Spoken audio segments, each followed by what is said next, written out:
बधाई देते हैं कि आप लोगों के कथनानुसार, आप लोगों के निवेदन पर कि पत्रकारों को हिस्सा कोई पार्टी नहीं देती है, तो पहले तो हमने सुनील अर्कवंशी जो आपके साथी रहे उनको हमने टिकट दिया, संजीला हमने अपना वचन निभाया ना।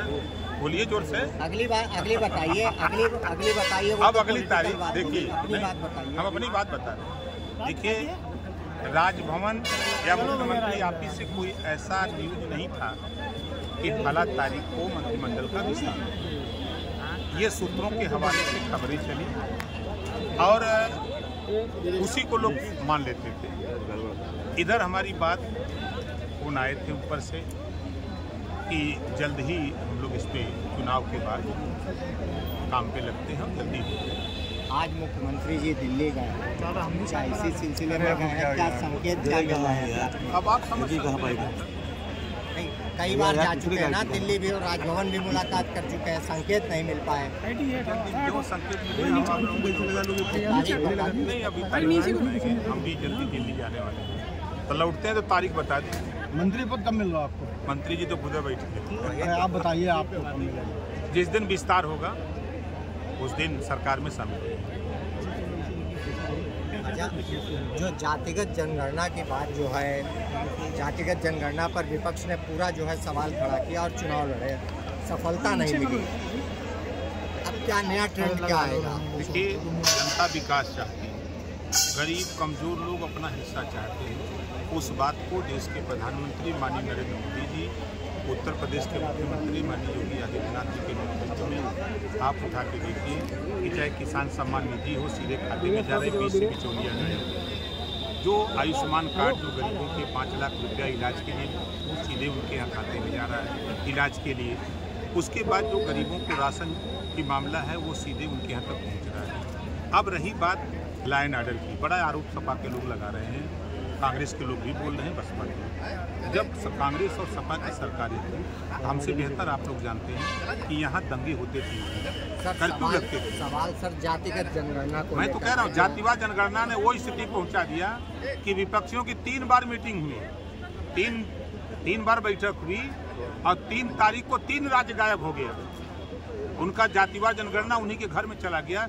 जनता जागरूक हो चुकी, जनता ये समझ गई है कि ये सिर्फ वोट लेने के लिए हम लोगों को गुमराह करने की साजिश के तहत ये लोग काम कर रहे हैं। जब ये सत्ता में थे, जब कांग्रेस की, सपा की और बसपा की मिलीजुली गवर्नमेंट देश में थी, तो ये लोग क्यों नहीं जातिवाद जनगणना कराए? तब इन्होंने हमको हक देने की बात क्यों नहीं किया जब ये पावर में थे? आज पावर से बाहर हो गए हैं तो आज हमको गुमराह कर रहे हैं, ये जनता समझ चुकी है। आपकी मांग जारी रहेगी? हमारा अपना पार्टी का तो मामला वो एकदम पिकअप पर रहता है। एक सवाल और है, आज अखिलेश यादव का ये कहना था कि चुनाव नतीजों के बाद जो है इंडिया गठबंधन और मजबूत होगा। जो चुनाव नतीजे आए हैं उस पर कोई बहुत फर्क लोकसभा चुनाव को लेकर नहीं पड़ेगा। उन्होंने ही कहा था कांग्रेस पार्टी को कि भारतीय जनता पार्टी की बी टीम है, कांग्रेस पार्टी ने कहा कि समाजवादी पार्टी की टीम है, और अखिलेश जी ने ही बयान दिया था कि कांग्रेस बहुत चालू पार्टी है, इसको वोट मत देना। जब हमको धोखा दे दिया तो फिर आप लोगों को धोखा देने लगेगी। अखिलेश जी के बयान है, मेरे बयान नहीं। अब प्रोफेसर राम गोपाल जी के बयान आप लोग चला रहे हैं, देख रहे हैं। उन्होंने कहा कि ये 3 राज्यों की जीत का सबसे बड़ा श्रेय मोदी जी का जादू है, तो वो जादू के सामने ये लोग कहाँ टिकेंगे?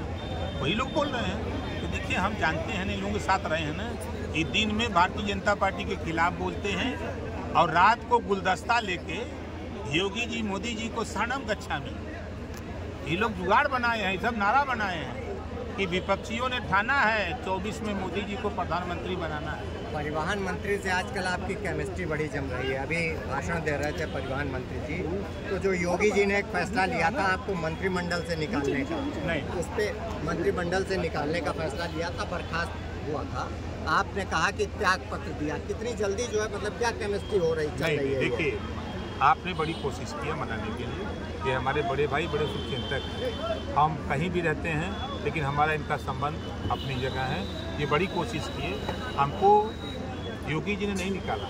आपको पता होगा कि जब हमने रिजाइन दे के हम चले गए, चुनाव के बाद, चुनाव के पहले चुनाव में अपने पार्टी अपने सिंबल पे लड़ा, सब लोग भेजी थी सर योगी जी ने नहीं, वो उसके बाद राज्यपाल को वो तो भाई जानते हैं, राजनीति में जुगाड़ है कि ओम प्रकाश राजभर का कुछ वोट हम जब आप मंच पर नहीं आए थे उससे पहले आपने भी कीर्तन कहा था, एक गाना यहाँ चल रहा है, क्या मिलिए ऐसे लोगों से जिनकी फितरत छुपी है, इस पर क्या? यही तो बात है, विरोधियों को उनकी फितरत छुपी रहती है, लेते हैं नाम पीडीए का और काम करते हैं अपनी जाति का। जब चुनाव आ गया तो पीडीए याद आया। जब सत्ता में थे, 5 साल मुख्यमंत्री थे, प्रधानमंत्री की कुर्सी पर लोग थे मिलजुल करके, तब तो नाई गोणपाल प्रजापति बिंद केवट मल्ला राजभर चौहान आरकर बंसी बंजारा बहलिया खंगार जुल्हा दुनिया सारी साईं दर्जी फकीर ब्राह्मण राजपूत भूमिहार नहीं दिखाई दिया। तब तक काली बिरादर लौकत रहे। पुलिस का भर्ती कहाँ पकड़ लिया हो कत्तों से भाई चरावत होके। राजभर जी एक सवाल हम भी पूछना चाह रहे हैं, पूछिए। 2024 चुनाव को लेकर के जो सपा और कांग्रेस की पूर्व में देवरानी जेठानी की लड़ाई देखी जा रही थी, क्या आगे भी रहेगी, क्या कहना चाहिए? 100% रही महाराज। देखिए ये कित्तू कांता एक कहानी हमारे पूर्वांचल में है, ये सब कित्तू कांता है। ये सब ईडी सीबीआई से बचे बदे राती के जाके योगी मोदी जी के यहाँ जाके शरणम कक्षामी हो जाते हैं और कहते हैं कि 23 दिन में हम लोगों को भाषण अपने खिलाफ बोलने दीजिए, लेकिन हम लोगों को बचाए रखें। ये लोगों का काम है। तो सवाल परिवहन हाँ, मंत्री जी से पूछिए भाई।